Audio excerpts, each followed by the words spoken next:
Laying low, waiting for the day, like a lone wolf stalking its prey. You can try to hide, you can try to run. I call the scent, I smell the blood. I'm coming for you.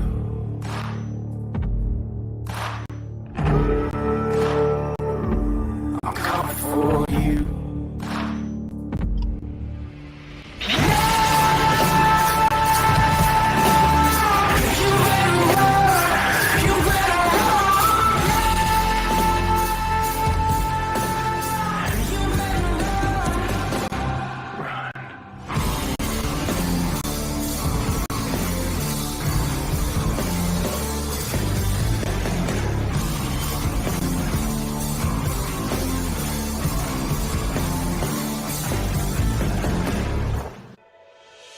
Hi, my name is James Schmitt. I'm from Bethel Park, Pennsylvania. And when I'm back home in the Pittsburgh area, you can find me at my local farmer's store. We had that golden boot pride at Parmar. There are literally hundreds of Parmar stores in West Virginia, Kentucky, Ohio, and Pennsylvania, and even more on the way.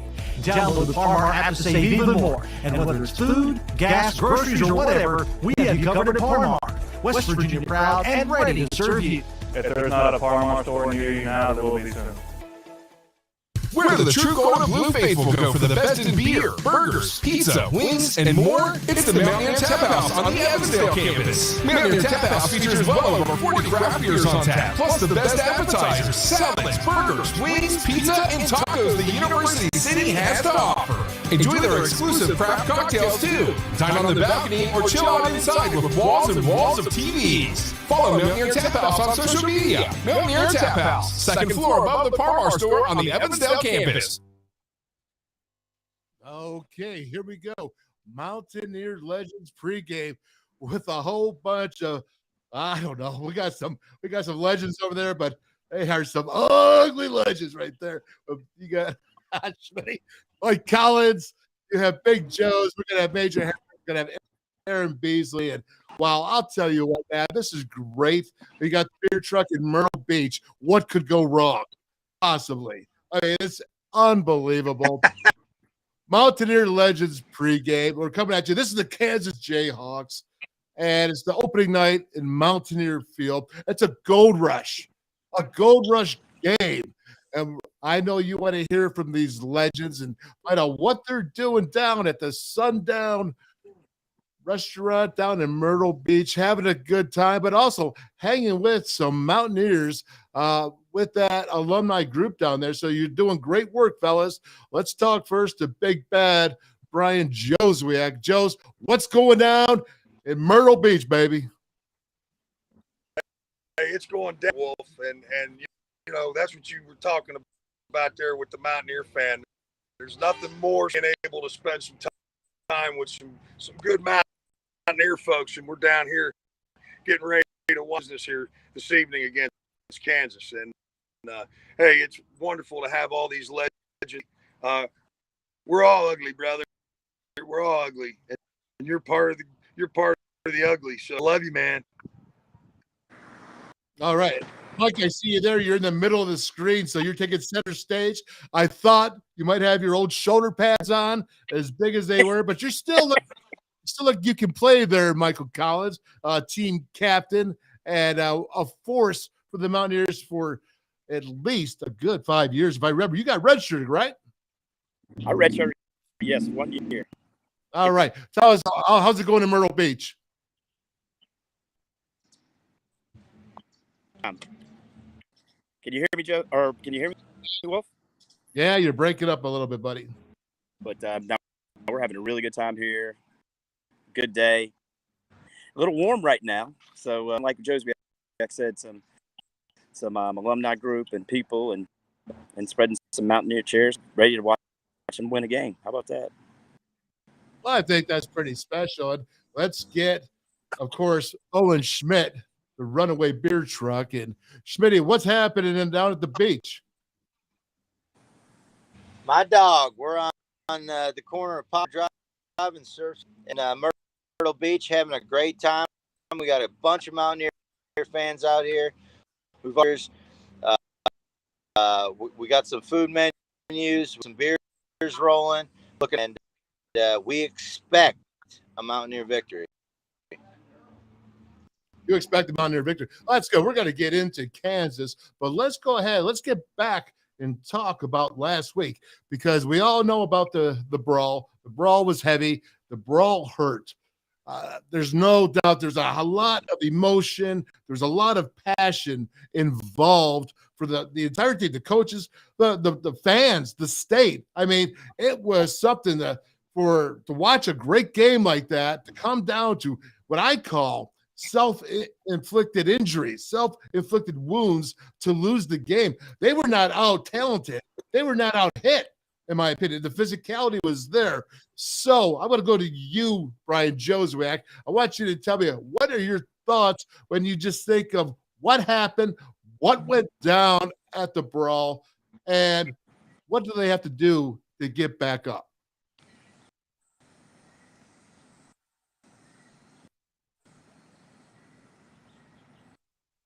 And he's locked out. Let's go to our senior correspondent. Did you hear me? Mike Collins. Let's go, because what can we do? Hey, to answer your, we have to execute today, Wolf. I think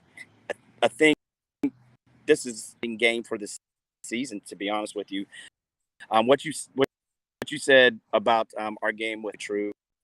We weren't out talented. We weren't out hit. We just didn't make them. And you know, I'm hopeful that we'll respond very well tonight. And if they can't be juiced for the first night game in 4 years, gold rush, and home opener, then you know it's going to say a lot about the team, and really, really expect them to respond well and come out really juiced. And I really do. I'm you know, obviously I'm very optimistic about the Mountaineers, but I think they'll be successful. They'll bounce back. Well, there's no doubt I think that they'll bounce back, and I don't think you have to worry about it. But, you know, you're an old school guy, okay? You're up in Minnesota right now. North guy, you're tough in the winters. You've been living it tough since you left college, okay? Tough guy, right? What did you think of that? What did you think of that physicality that you watched? Because I don't know if we've seen that, at least in all phases all the time, for the past few years. I think with Neil Brown and staff, they're trying to get to that direction. And last Thursday, to me, was the first time I watched all three phases doing what they're supposed to be doing. I agree. You know, last week was the offensive line and how they set the tone. And, you know, they really good front seven in the University of Pittsburgh. And, you know, they had their moments where they played really well. And physically up front, defensively, we really well. So, you know, I was surprised, just like you. It's the first time that we've really seen that grit, that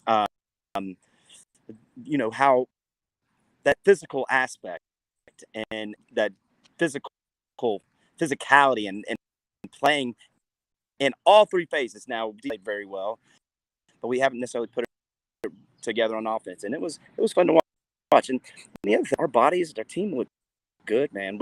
I think we have a chance. It's just tonight. All right. So let me get really fired up here. Let me get excited, man, right? Because I saw some bloody knuckles. You know, I don't have to tell you what bloody knuckles means, right? But I will tell you this. Did not wait. Okay, dude. You see Beer Truck trying to come on right there. Yeah. But listen, Hey, like, you're talking about bloody cannot- knuckles. That's Yeah. a bloody knuckle guy That's right there, right? And when I look and I see that secondary and they have all this talent, but you know what, Mike? They missed some open field tackles. Now you can say whatever you want to say about you can't practice it, you can't do this, but again, we have 3 guys that transferred in from FCS or G5. Now, does it take a minute to get used to Power 5? I don't think so. I think if they're on the field, then they've already been opportunity. You got to be opportunity. You got to make a play. And I was like you. I was a little just disappointed in front. But now on the flip side of that, and not creating excuses, we did have early in the game. We had a guy get tossed from the game with a targeting call. But for us to be successful defensively, we've got to be able to tackle in space on the back end. And if we can't do it, really hamper our ability to do specific things defensively in regards to blitzing and protect those guys. So again, I'm talking about response. This is a night to, and I'm expecting them to respond. So we'll see. What do you have to do to start getting better at open field tackling when you can't go live? Give me the answer, right, Professor Mikey. Give me the answer, because I want to know what they can do to improve, because they got all these gimmicks, these catch the tire, hit the tire, the moving target. What can they do to assimilate going Power 5 speed? Make those things, because I'll tell you what, Slovis, the quarterback for Pitt, he had 308 yards of passing last week, and I guarantee you in 3 or 4 throws, there was 120 yards given up after the first tackle. And, it was the yards after that yards after the catch. And he threw for 308, but if we would have tackled, it probably would have been 250 or 2. I think it would have been 200. What can they do? Maybe you don't put a guy on the ground, but you got to practice getting in front of a guy. You got to practice moving. You got to practice. And one of the drills that we used to practice when Coach Danlop was there was hit, wrap, and grab, but grab cloth. That's part of the tackle. It's not just using your shoulder, but grabbing that cloth, getting your hands on people, and that's not a simulation. We're talking about that. Just you got to get calluses on your hands, right? When you're lifting, you got to work there. The same thing with our get calluses, and those calluses and those practice with the tackling drills and things of that nature. Maybe we're out to the ground, but we've got to get our calluses. We've got to get tougher. We've got to do it. You can't improve if you don't practice it. Okay, so Schmitt, let's go to this. You're a fullback at heart, total guy that loves the box. You lived in the box, you blocked in the box, you ran through the box. What did you think of the defensive line for the Mountaineers? And, of course, the linebackers, Lee Koba, first time double-digit tackles in his first game as a Mountaineer. I think Lee had a great first game. He is a man to look at. Strong, fast, physical guy. A lot of big things from him in the future. Obviously, this game, like I do a podcast with Jed Drenning in the Gun podcast, and we talked about fundamentals of wrapping up, right? Kind of like what Mike just kind of spoke on a little. On some of that stuff, got to get in there, got to get some other drills to get these guys to realize. The D line I thought did absolutely stupendous for what we did. A depth at D line this year. I thought Stills great game as well. He was physical. You can tell the working out he did in the offseason helped him tremendously with his endurance, his strength, his speed. Back and a half in the game.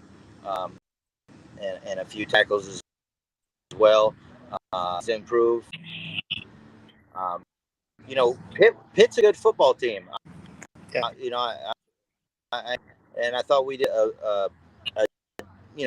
we did it for a game of the season in a very hostile crowd. I thought we were punched in the mouth and we punched back as well. And I think this game we recoup, we fix those corrections, and we come out today and we show the hard work we put in. Okay, solid. Joe, let me ask you this. You've been in some heavyweight fights, man. You see the great ones from Ali and Frazier and all those tough bouts. You don't come out shiny. You come out bloody. And with that being said, it's a battle on Thursday.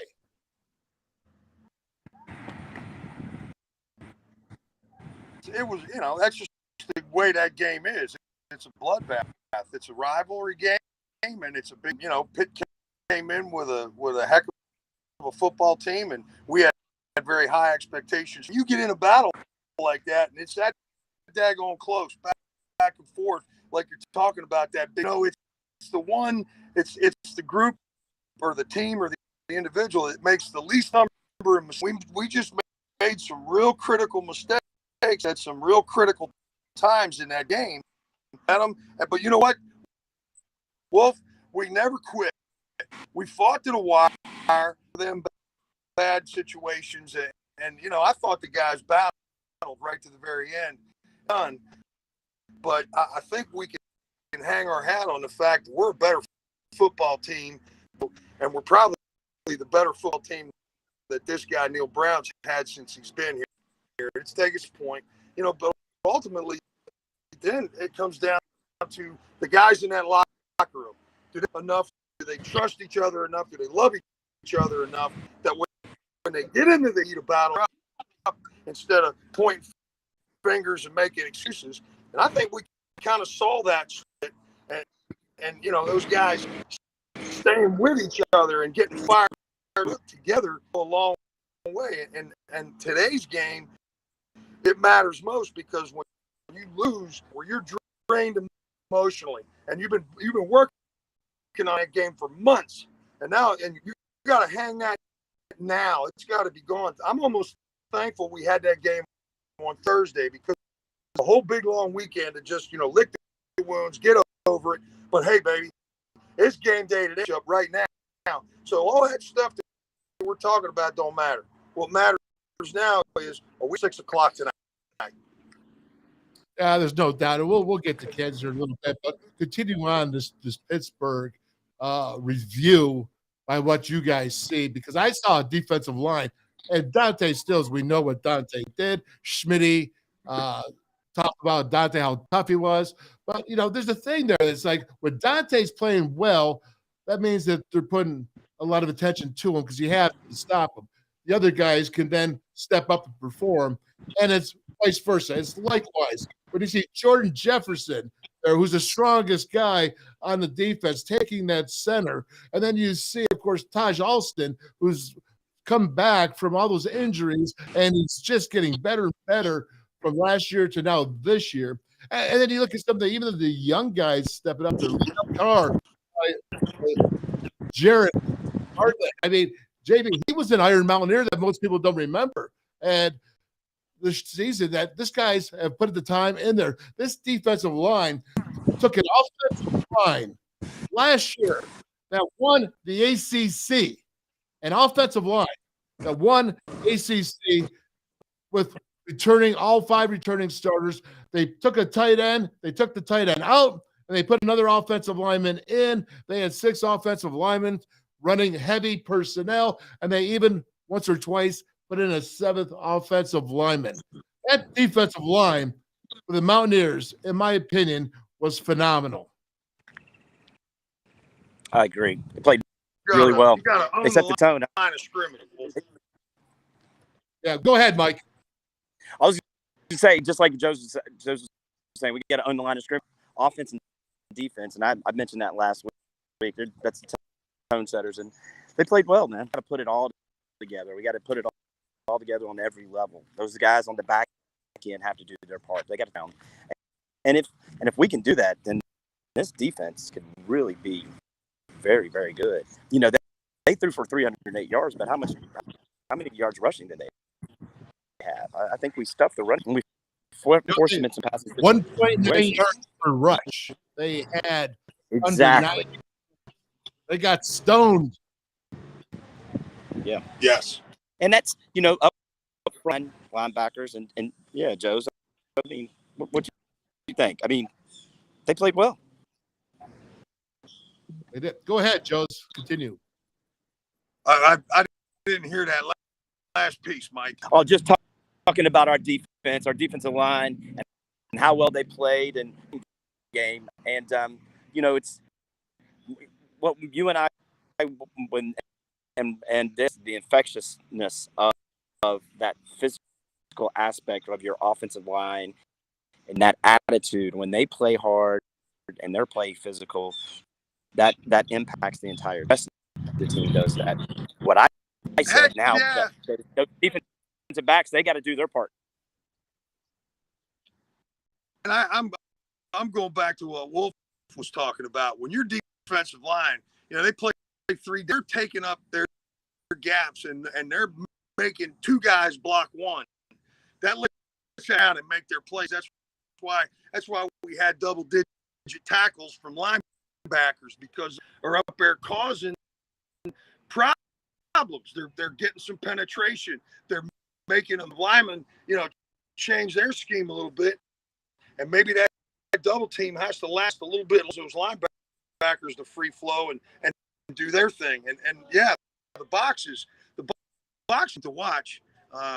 They got their hands full coming up every week because line the trench. And you got to earn that. You got to want it more than the other guy, and you got to be a business. So hopefully we learned a little bit. And, you know, that's the big thing is you know, we did a couple of things up front. I thought at times our protect, but then G took some hits, man. You know, we got to be able to overcome it. We blitz pickups late in the game. They brought that A gap up in there, and we didn't get it picked up, or the running back. It don't matter. You got to clean that up, because when it's critical, and it, you know, we made a couple of critical mistakes. And again, I go back to when you had and that much into it, it's the team that makes that fuel. All right, Mike, you there? Yeah, I'm still here. Can you hear me? So let's go. So we talked about the defensive line. They had 5 sacks. Sacks. It actually came from some safeties coming up in the box. Davis Mallender, okay, and then of course Aubrey Burks, who I think are really 2 young safeties that are going to be fantastic. And they just keep getting better. And they like to hit, man. Did you see Aubrey Burks? He actually ran down the wide receiver, I think it was Wayne, that got the ball, and there was a missed tackle between the 2 defenders, and he ran the guy down to the 1-yard line. Now, he could have let it score, but he didn't. It says a lot about his character. Right. That desire, that want to get after it. That, you know, that they have that in them. It's just, let's get it. Let's not on yard line. It's like, you know, we need some more guys making tackles. We need those guys to step it up. And, you know, I keep saying it over and over. Tonight is going to set the tone for the remainder of the season. And, you know, physically, defensively, in the defensive backfield, if they can up and improve, and you know, you normally have your most improvement between game 1 and game 2. A lot of things. We got a Kansas team that's going to come in. They're going to try to run the ball. They're going to be physical to lose. I mean, they're coming here to win. So, you know, we've got to be ready. And that's the nice thing about this opponent is they're going to test us. So that's going. I'm looking forward to it. Well, you know, that's good news. And what I like to say, listen, I'm going to go down the list here. Jordan Jefferson, man, he turned into a beast. You got Dante Stills, you got Liddell Carr, Jared Bartlett, you know, Taj Alston, You even have Sean Martin had a sack right up there out of Southern West Virginia. That cat is going to be special. He keeps getting better and better. And then you think about, Lee Coba, he double-digit the tackles. He had double-digit tackles with 10. That's your first game.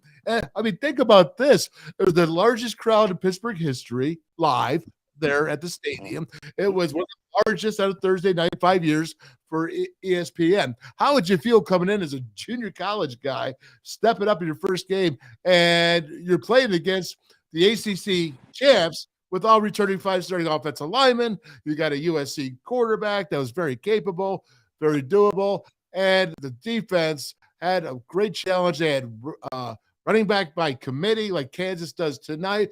But when you look at that, I think the defense really stood up when they had to, except for when they allowed that 92-yard drive. That was the time when they needed to stand up. They had 2 3-and-outs right before that. And, people want to go on this decision about should you have punted the ball? Should you have should you have gone for the first down? And Schmitt, I'm going to address this to you first. Is my thought, and I'm going to tell you straight up, my thought is I don't care what you do, just do it right and be successful. Because if you put it down to the 8 like they did, you stop them on defense, and then they put the ball back, and guess what? You're in position to score. If you go ahead and go for the first down, you go ahead and you get those inches on first down. Now, I would have gone for it in my own opinion, but it doesn't matter because I expect those guys in their positions, defensively, offensively, to do their jobs. Now, if you put the ball and it's down there at the 8-yard line, the defense stops them, it's a non-issue. Nobody's talking about it. There's so many other events on in the game, so many other plays. If you go ahead and make that first down, nobody's talking about it. Again, both ways, you probably win the game. But either way, if you fail, you're screwed. There's no right choice except to make the choice to be successful. Yeah, I think as far as the end, a big word I just learned here, BSing with the boys about the game a little bit. It's a smart play in my opinion, and Mike and I kind of spoke on this as well. The defense is playing hot. You want, they're driving 92 yards in tough targeting call that we got, which kind of led to the events, the 3 big hit to be able to seal the deal on that drive. So occurred before that. That did happen. We also spoke a little bit about 4th inches package, 4th and short package. Do they really have an answer for and on that play, if you break it down a little bit, they kind of got the play and discussing the play, what was really going on. I think they maybe, as far as his play calling, probably definitely wanted to go for it. There might have been, maybe we shouldn't. Let's play it safe here. Not a bad call really either with hero if you get it. We would have been the hero if we would have stopped it. But I hope we have an answer for those 4th and short situations. CJ Donaldson did a ball, big, strong, physical guy, ran through arm tackles. That's what you want to see in a big. Maybe we incorporate him a little bit in the forgotten I formation and bring something back to be able to answer those calls on 4th and shorts. When you say that I formation, that forgotten I formation, are you talking about having a big old dog at fullback, either getting the ball, say on a dive play, or actually going in and blocking for the tailback back there in that short yardage situation? So, however our team wants to structure it, whether you put a tight end back there or you get a big guard in there to run that position, we have to have the ability to be able to get those up in there 4 yard, give that O-line a little bit of confidence and say, look, boys, hey, I want this or not. It's all guts. You know what I mean? And those situations like that, right? And we need that play in there or plays in there to be able to go. I mean, to maybe even see a play action, and we throw it up top. They were on that 4th and short. Looked like they were about to pinch, probably. Obviously, we did run that. So we'll just have to see. Hopefully, Neil and the crew made the adjustments with those situations again, and we're able to make the plays. Okay, Brian Joswiak, let's talk here for a second. We've both been offensive linemen. We understand what it is on short yardage situation. We both had the same coaches with Mike Jacobs, Dave McMichaels. And the last thing you wanted to do as an offensive lineman was to have it 3rd or 4th and short, especially 4th and short, and to run off the field unsuccessful. What is that mentality? Where does it come from? How do you maintain it? And how do you say, regardless of what is going on around us, we're going to get that half a yard, that half a foot, whatever it takes. Shoot. I'm with you as an offensive lineman. Put it on my back. Put it on the offense's back to get their job done. And you said that just a couple of seconds ago about how important it is. But, we've been talking about this offensive lineman for West Virginia being, maybe there in a long time. Well, then show them and give it to them. Let those guys there and get that confidence. Now, on the flip side of that, we didn't go to the sideline, but guess what? To get your job done, I can't envision making issues that I have nothing to do with. I don't make any play calls. I call, and whatever that is, I've got to have a 100% belief in it because, and I don't like the play call. Am I really going to be able to get 1,000 done when the guy in front of me is trying to rip my face off? It ain't going to happen. But I've got to have confidence. You guys were talking about that earlier. How do you get that confidence? You drill it in practice. You get this over and over and over again. So when you get into those tight moments, you're able to come over, man, and keep the drive alive. It's a game of inches. You got to get that next first down and score, run out the clock, do whatever we got to do to end the game. But I would have loved to have had the opportunity as an offensive line. Put it on my back. Let's go. Give it, and let's go get a freaking yard. All right. Mm-hmm. Yeah, there's no doubt when you think about, Joe. I can remember Mike Jacobs. Now, remember, Mike Jacobs was the offensive center and guards coach, and he was the offensive coordinator for the 2 perfect seasons for the Mountaineers, 11-0. And when I came off that field, if I was ever unsuccessful, I think I got called to the phone one time because he was always in the box, and that was the one time only that I ever needed to be called to. I see you there, Mike. Be called to the phone because it was a disaster. You feared to be called on that phone. And I want to know, does this offensive line, do they have that fear of failure? Because when I was there on 4th and inches, I'm 4-man scramble. I'm 4-arming. I'm scrambling. I'm not even standing up. I'm trying to scramble. I'm trying to get that push. I had the fear in me through Mike James. Does this offensive line have that? Well, I guess we're just going to find out. And is it the coach, or is it going to come from within? A guy like Zach Frazier grabbing it, control, which I think he's doing. But, that's hard to do, too, when you're the center and you got to make, you got to stay really kind of, you can't get too emotional when you're that because your head gets all twisted up. You know what I mean? But I think that's where I'm from, inside that line, and those guys in that meeting room, they got, and we're going to get tested, Wolf. We're just going to get tested themselves. They got to prove themselves.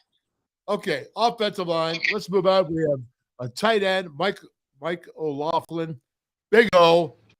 He had 1 catch last week. He was targeted twice. He's 6'5", 255 pounds. I believe, and this actually is going to go to Schmitt here. I believe that the tight end in college football, not the NFL, the tight end is totally underutilized. So, Hey, just don't cover the seam route with a tight end vertical. Yeah, I mean, we got to be able to utilize tight ends in those situations with those guys and not bring in a traditional fullback as we would.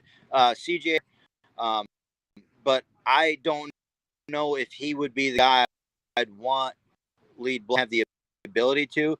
I like him back having the ball in his hands.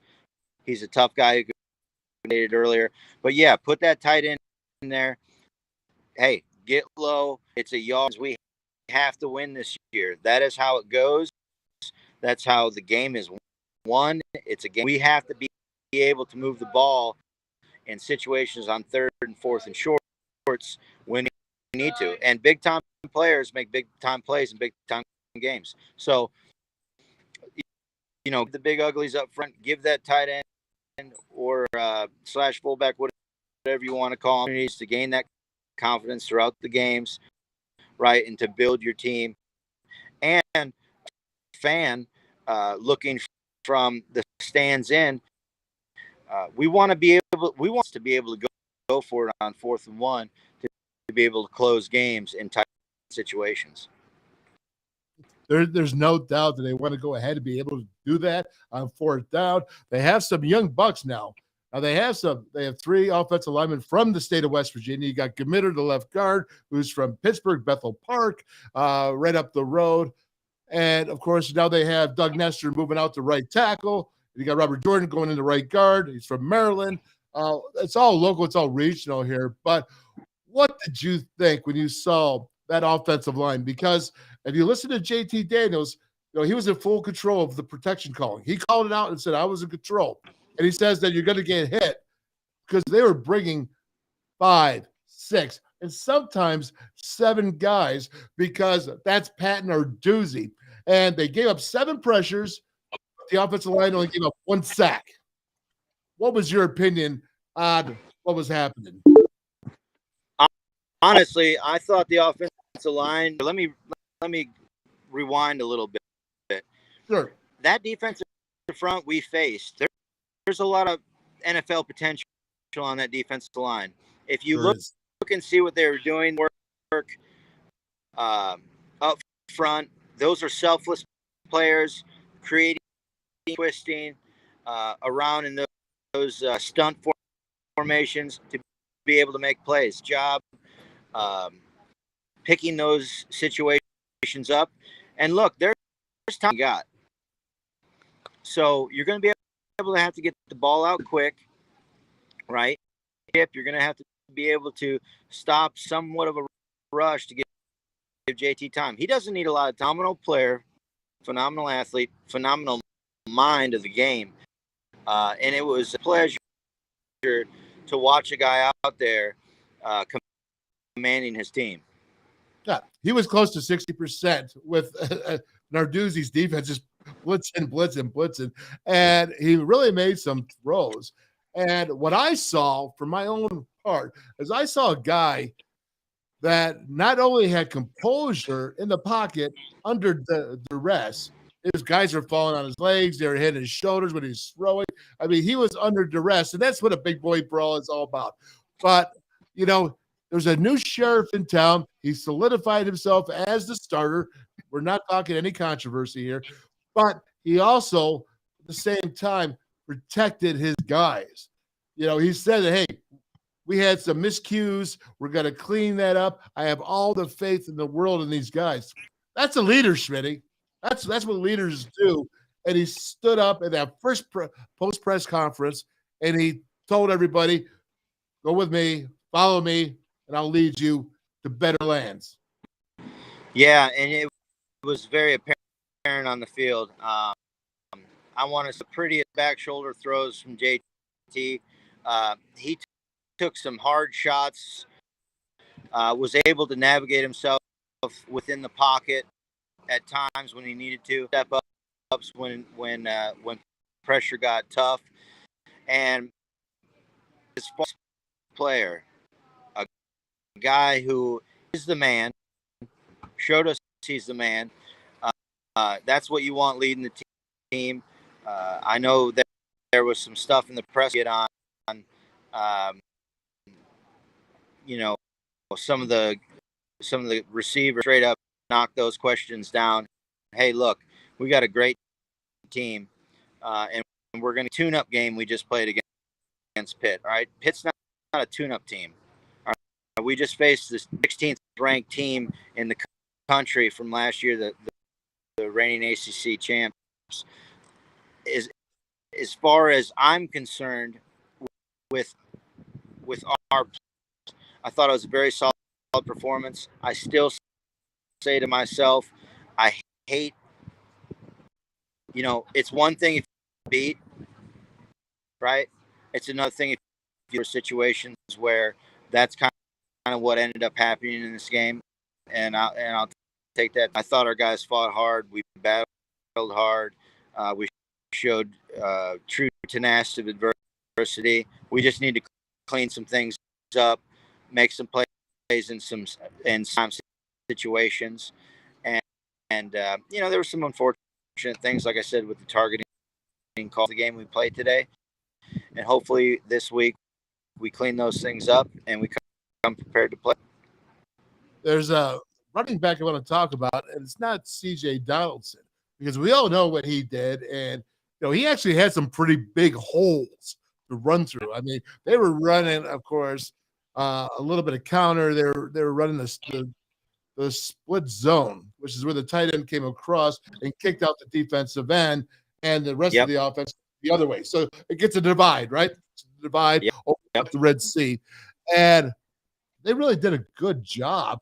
But the thing that I was really impressed with, JT Daniels changed a couple of the play calls so that he saw that defensive look, he could give it to CJ. So what he did with his mind is put the offense in a better position to have more favors, to have more success, because that's how intelligent he really is. Yeah, he's a very minded guy. To some people might maybe see him in social situations a little bit different, but he is a true football guy. He is 100%. I love seeing him play. I loved reading the articles this off season about him before, but being able to see him in action, he's 100% happy he's with us, and he's going to be able to make those calls in those situations. Right? They see what the defense is giving them, and with a guy like that, a vet guy like that, a seasoned guy who knows the game, knows the playbook, is getting.